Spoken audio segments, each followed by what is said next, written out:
Bonjour à nouveau. Merci d'être là pour la remise du prix Campus. Alors, qu'est-ce que le prix Campus? C'est un prix que nous décernons suite à un appel à projet qui a été lancé il y a 2 mois et qui est ouvert à tous les étudiants en école d'art, design, architecture et plus largement les disciplines de la création.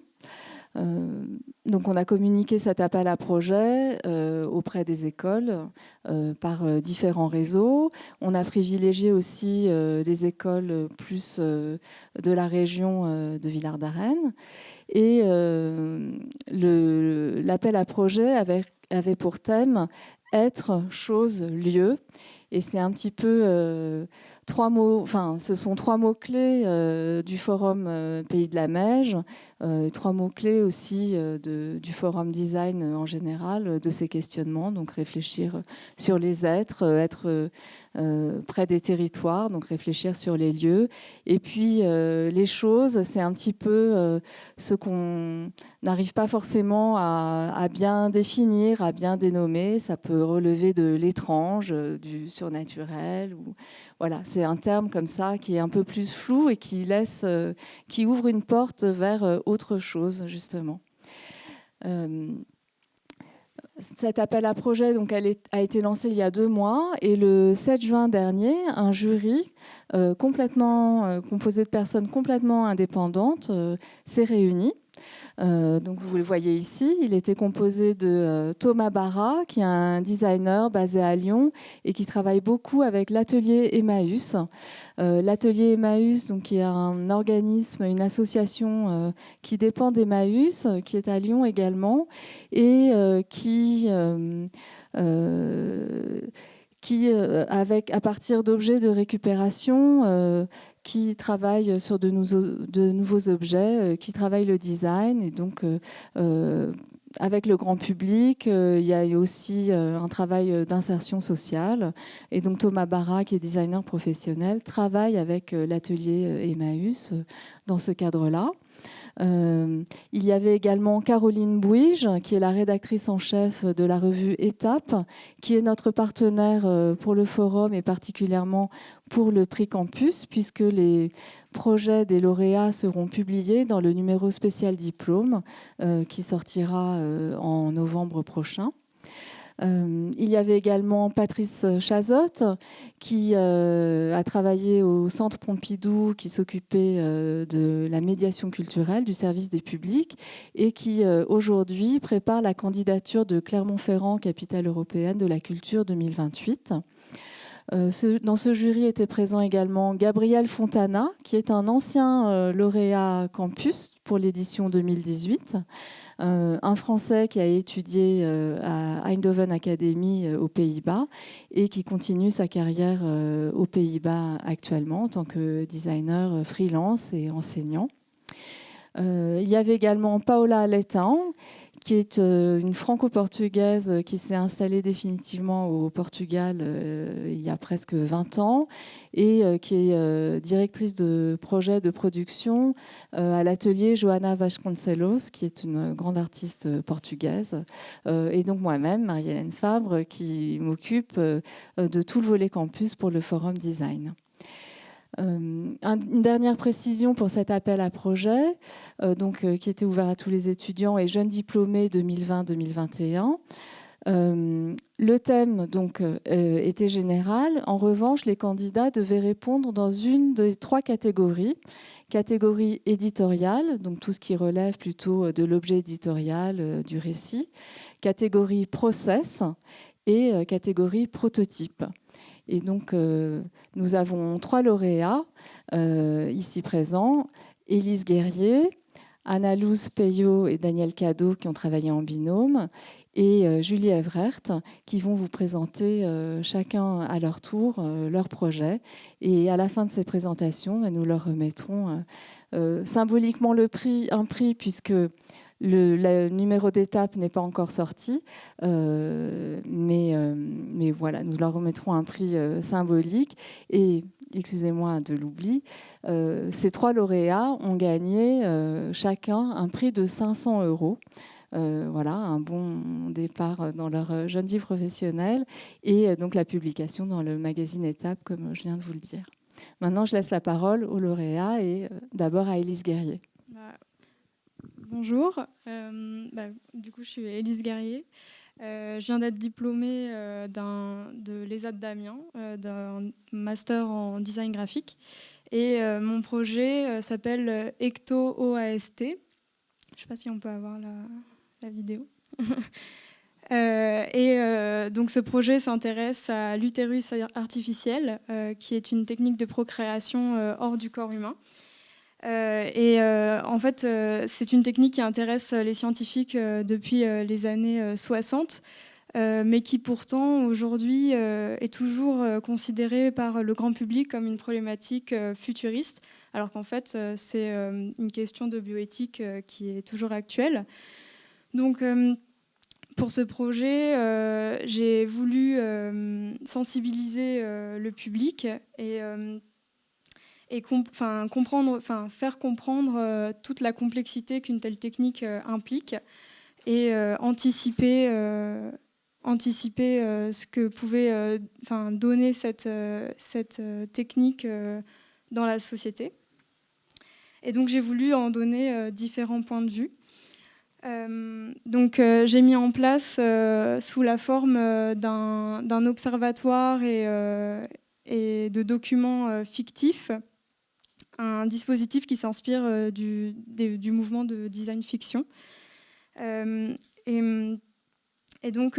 créé l'observatoire qui s'appelle l'Observatoire anthropologique des sciences et des technologies, qui est une ONG de développement française qui travaille pour l'éthique de la société et qui présente lors de cette installation son programme de recherche qui s'appelle Ecto. Et qui a rassemblé sous 4 parties des documents.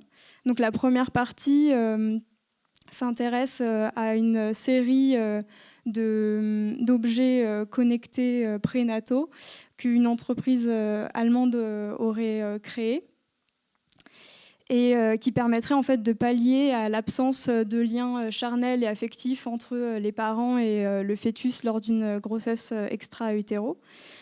La deuxième partie se concentre sur des interviews réalisées d'enfants nés par ectogénèse afin d'observer quelle incidence en fait, l'utérus artificiel aurait eu sur leur vie. Et la troisième partie se concentre sur des data visualisations prévisionnelles qui auraient été réalisées pour étudier l'évolution et l'implantation de l'utérus artificiel au sein d'une société. Déjà à partir de ces trois ces trois grandes parties, on peut voir que c'est un projet qui est assez pluridisciplinaire puisque la première partie se concentre sur des objets que j'ai prototypés. La deuxième partie sur des interviews, une sorte de podcast, et la troisième partie, les data visualisations.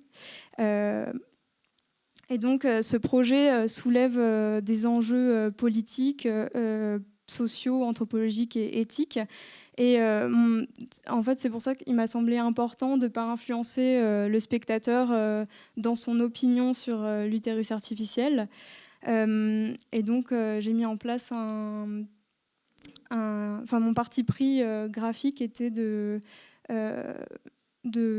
m'inspirer en fait du mouvement de l'abstraction afin que le design ne soit pas parasite mais plutôt génératif. Et voilà. Et donc c'est aussi pour ça, c'est aussi dans cette idée que, de créer un espace d'expérimentation et de discussion que j'ai mis en place en quatrième partie un espace complètement dédié à la discussion pour les spectateurs. Donc avec, ça c'est les objets prénataux dont j'ai parlé précédemment. Et donc en quatrième partie, ce que je disais, c'était que c'était donc un espace dédié à la discussion qui se compose en fait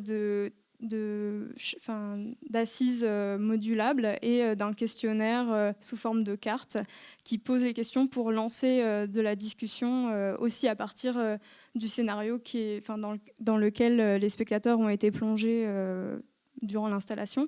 Et les questions qu'on pouvait retrouver étaient du type quelle est votre opinion sur l'utérus artificiel, seriez-vous pour une implantation de l'utérus artificiel en tant que procréation médicalement assistée ou comme assistance aux grands prématurés, pensez-vous que l'utérus artificiel puisse rendre les hommes et les femmes égaux en nature et en droit, ou encore est-ce que vous pensez que l'utérus artificiel représente un crime contre l'humanité ou la marchandisation du corps humain?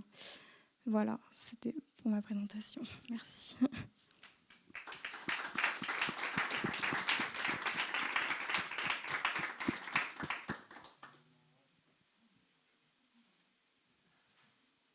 Je vais juste...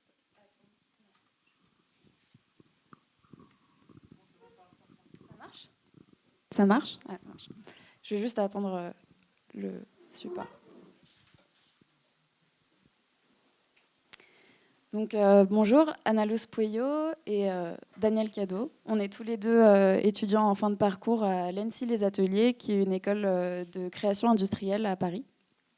Donc on va vous présenter un projet qui n'est pas notre projet de diplôme, mais qui est un projet qu'on a mené dans le cadre d'un studio expérimental mené par la designer Isabelle Dahéron, et qui visait à voir le projet de design, à prendre le projet de design sous l'angle de la filière.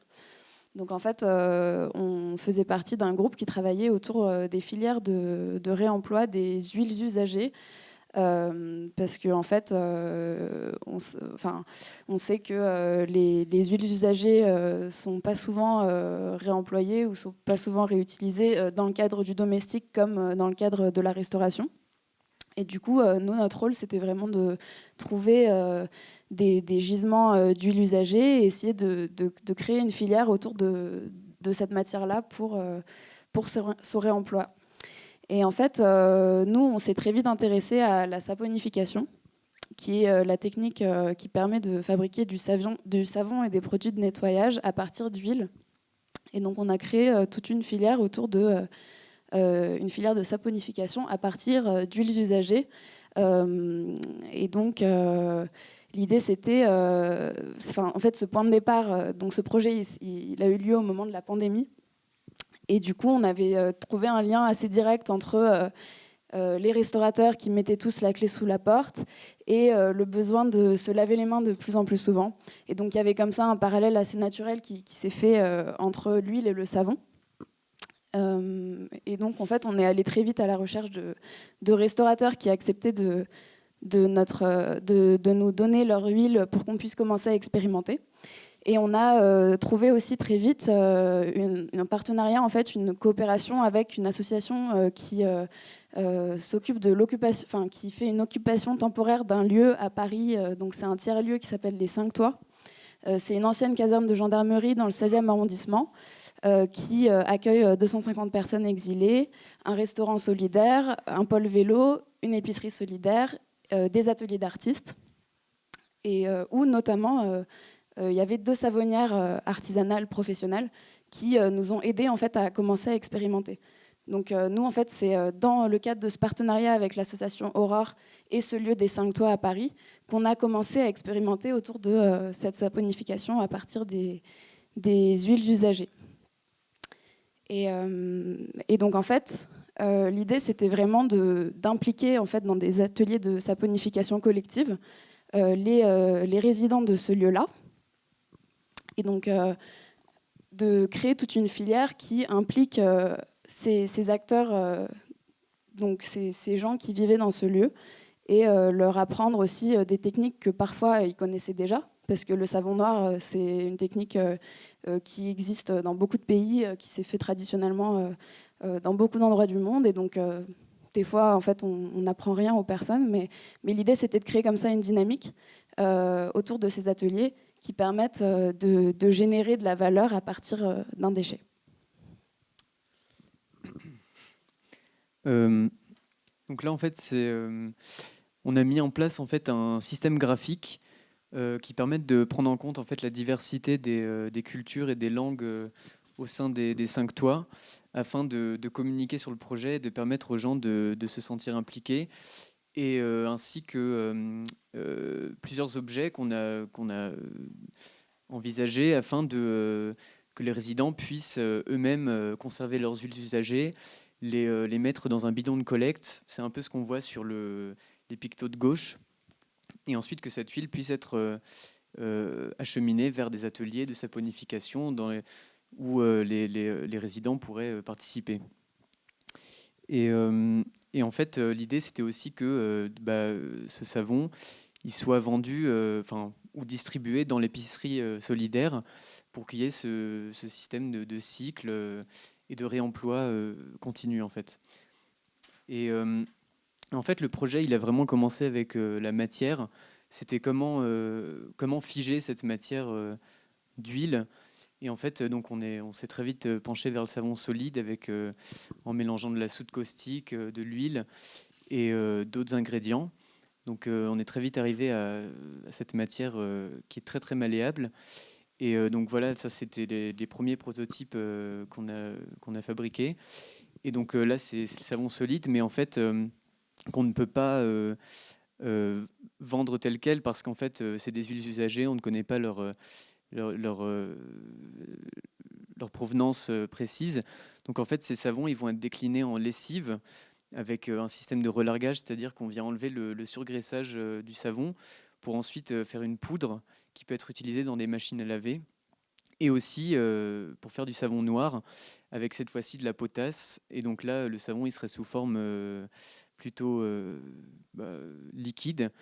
Et en fait, on avait aussi à cœur dans cette épicerie solidaire au sein des 5 toits, de vendre de distribuer tous ces savons en vrac, pour aussi montrer qu'il y a une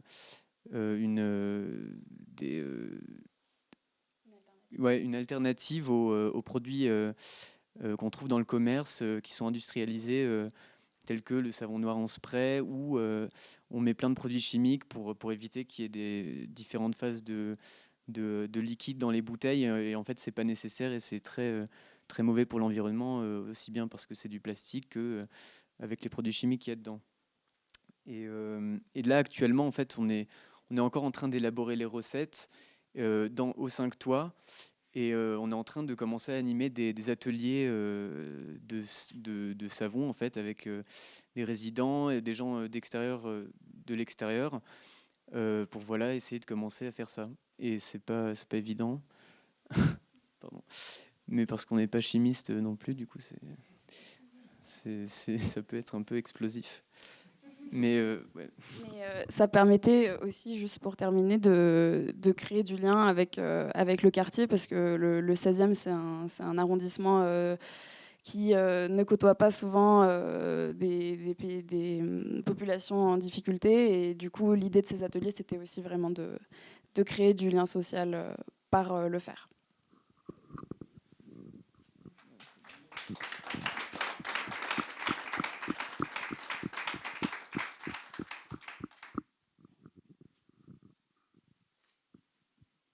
Donc, bonjour à toutes et à tous. J'ai été ravie de me joindre à vous lors de ce forum design, et les questions abordées lors des tables rondes, notamment au sujet de l'écologie, du réchauffement climatique et plus particulièrement la question de biodiversité, a fait écho dans mon travail, et je suis sûre que ça va continuer à me questionner dans ma pratique artistique. Donc, je m'appelle Julie Evrard. Je suis en 5e année à l'école l'ESA, donc l'école supérieure d'art de Tourcoing, dans la filière art-image. Et dans la perspective de l'élaboration des nouveaux imaginaires, j'ai tenu à souligner une espèce végétale. Donc c'est une espèce de champignon qui se prénomme Panellus typticus. Et ce projet a été réalisé dans le cadre de modules co-création art et sciences. Donc le programme s'appelle PRIST, Programme de recherche images, sciences et technologies.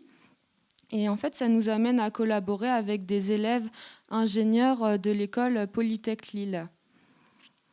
Alors, le Panellus diptychus est une espèce de champignon bioluminescent. Donc, en fait, il a la particularité de produire de la lumière grâce à une réaction de photons qui convertit l'énergie chimique en énergie lumineuse. Et du coup, on peut retrouver cette lumière dans le spectre visible du bleu et du vert. Et du coup, c'est ces couleurs-là que nous retrouvons dans l'installation. Alors, ce champignon, il utilise cette bioluminescence soit pour attirer ses proies ou soit pour repousser les prédateurs. Et donc, lors de ce projet, grâce à l'étudiant de Polytech Lille, il m'a aidé à faire la modélisation. Et cette modélisation a été ensuite imprimée grâce à la technique de l'impression 3D, avec des fils de PLA à base d'amidon phosphorescent bleu.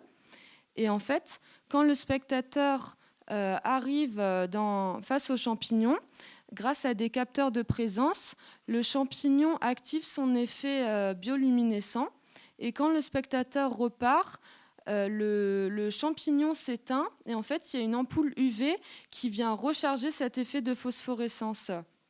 Et du coup, on peut dire que le principe de mimétisme est mis en avant de manière technologique avec un champignon modélisé qui aurait besoin d'électricité pour survivre, contrairement au champignon vivant qui a besoin d'eau pour grandir.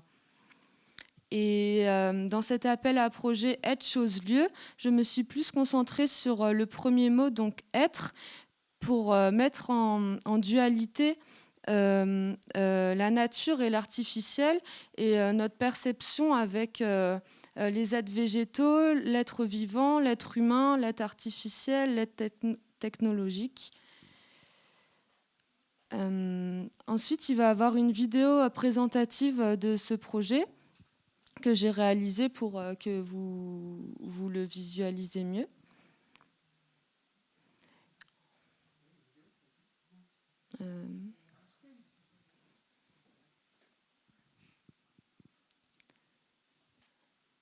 Voilà, et je vous remercie de votre écoute et de ce prix. Et si vous avez des questions après...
Bon, donc, je vous remets symboliquement votre prix.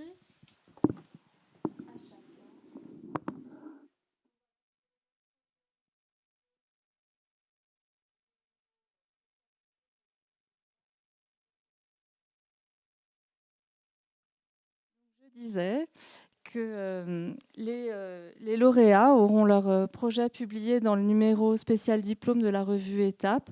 Là, c'est le numéro de l'année dernière. Celui de cette année sortira au mois de novembre. Voilà, donc félicitations à tous.